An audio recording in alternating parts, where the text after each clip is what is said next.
Welcome back, fellow yarn whisperers. This is Fallon. I am the whisperer of this channel.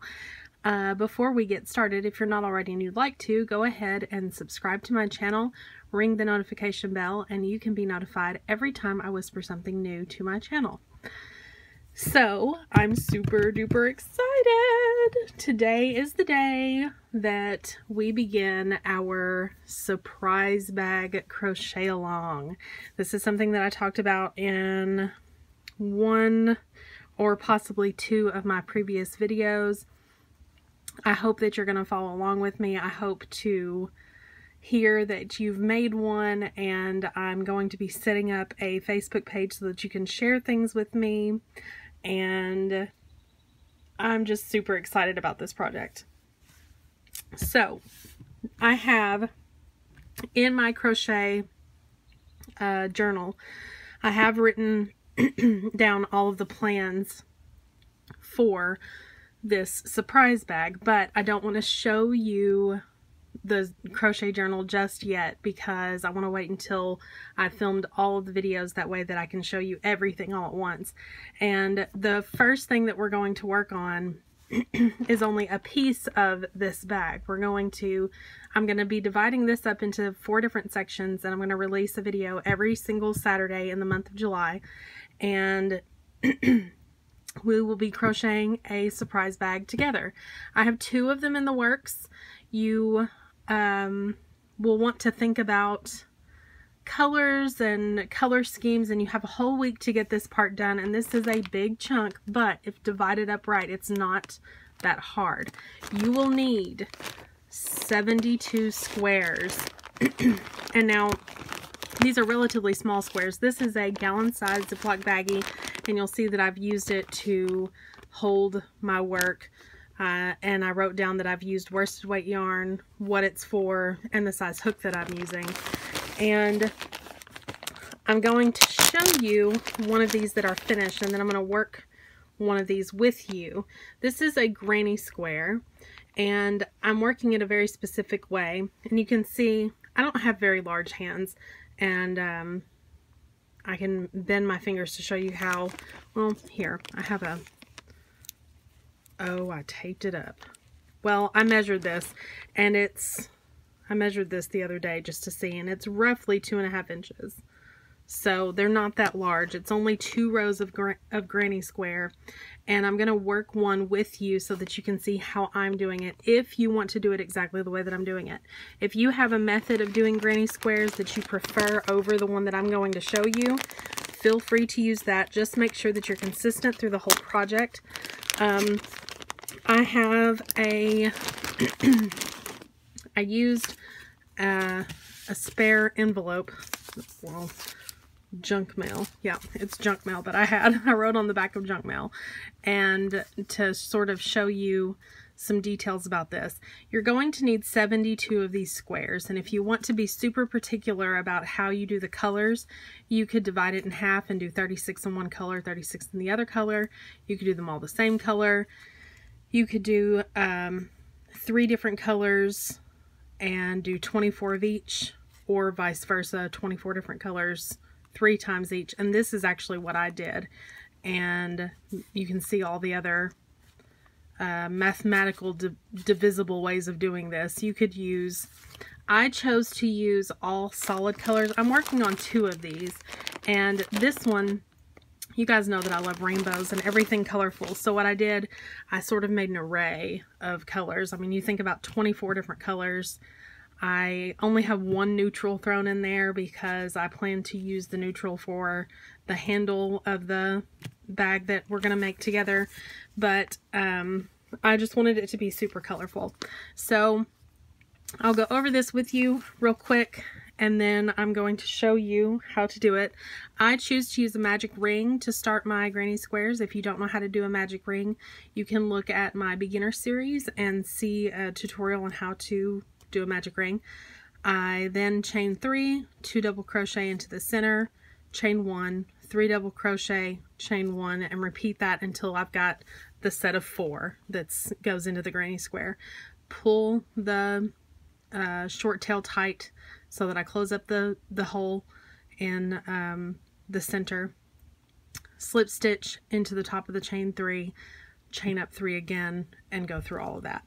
And what I don't do, I don't put any chains in between each of the 3 double crochet clusters, except for in the corners. When I'm working in a corner and meet the corner, I'd chain 1 to get around that corner. But like if there's one here and one here, this is a corner, this is a corner, and I have to get over to this corner, there's not going to be a chain in between. And I'll show you that now. We're going to work, this is the very last square that I have to make for this surprise bag. I have several more to make for the second one that I'm working on, but I'm sure that I will get them done. And if you divide these out, you can do 12, how did I work that out in my head? For 7 days, you could do 12 granny squares one day, and then for the other 6 days of the week, you can do 10 granny squares, and then you'll have it done. So that's not very much, and you'll see this is going to be probably about a 10, maybe 12-minute video, and I'm going to get this done in less than 5 minutes.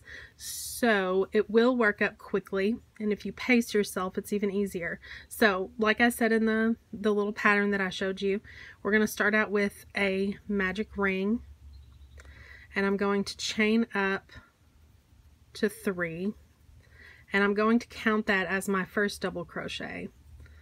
And then I'm going to work 2 double crochets into the center, chain 1, because this will be our first corner. Ooh.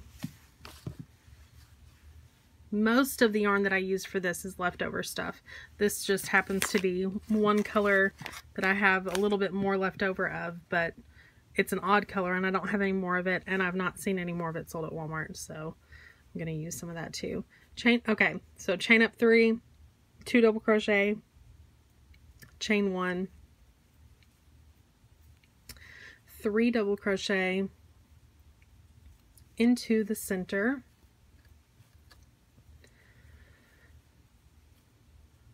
chain 1, 3 more double crochet, and this makes our third set of 3 double crochet, 2 and 3, chain 1. Then we're going to do the last set of double crochet, 1,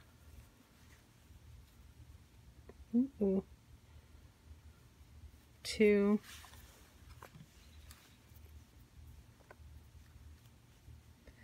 and 3. Now I'm going to take that short tail and pull my work tight. Did you hear that? That was the sound that I was trying to get in my last video explaining how to do a magic ring. I feel like you pull it and it feels like it's pulled tight, and then you pull just a little bit more and you feel the yarn slip through that stitch. And that's when you know you've really secured it. Like, that's not going anywhere. Chain 1 to finish this, slip stitch into the top of the chain 3, chain up 3, turn, put 2 double crochets into that corner space, chain 1, put 3 double crochets into that corner space. Oops, sorry, bumped into the camera. 2, yeah, that's 2, and 3. Now, jumping over to the next corner, I'm not going to chain anything. I reserved the chaining just for the corners because I wanted this granny square to be a relatively tight granny square. 1, 2, 3, chain 1 because it is a corner, 3 more double crochets into this corner space. That makes 2 and 3. Jumping over to the next corner, we're not going to chain, we're just going to work directly into it, and we're going to do 3 double crochet, chain 1, 3 double crochet again in the same corner space,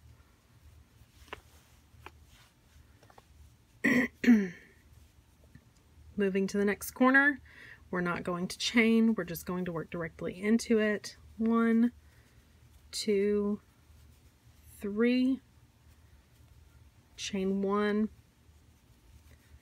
into the same corner, 1, 2, and 3. And then we're not going to chain 1, we're just going to slip stitch directly into the top of the chain 3.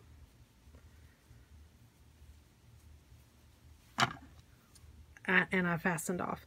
I chained 1 to fasten off, snip the yarn, pull the yarn through, and tight, and you have the square. So then I've been sewing in my ends, and I highly recommend that you sew your ends in as you go if you can, because I was binge watching something on Netflix, I'm sure, and I crocheted probably the first 36 squares for this surprise bag, and I didn't sew any of the ends in for those, and I went back and did them all at once, and it was like a painful half hour of sewing. So I like to sew them in 3 ways, back and forth, once, twice, and a third, and that ensures that the stitch won't go anywhere. If you snip this off and you've got a little piece left over, it's not really going to matter, because this is going to be the back side of your work, and you're not going to see it because this is going to be the side facing the outside for your bag. So keep that in mind. And you don't have to use worsted weight. You don't have to use solid colors. I really love sparkle things too. I love sparkly yarn, but I chose to go with all solids because I felt like I didn't have enough selection of sparkly yarn to choose from, and I didn't want just a little sparkle here and there. I want to make another surprise bag, and I want it to be sparkly all over. So, but you get to design this however you want it to be designed. Just know that you have to have 72 squares. This is the pattern that I'm using. If you want to change up that pattern a little bit, like if you like to chain in between, go for it. I wanted it to be a relatively tight granny square, and you'll see that you can't really see through that. If you don't want to use worsted weight yarn, you don't have to. Just keep in mind you're making 72 squares, so if you use like a bulky yarn, just remain consistent with it, and you're gonna have a really big surprise bag. Surprise, it's huge. Just stay consistent, make sure that you use the same hook size throughout, and 72 squares. And next week I will see you with part 2 of the surprise bag, and I'm going to show you in part 2 a couple different things, and I can't wait. I'm so excited to get this finished, guys. You're gonna love it. I think it's gonna turn out really pretty.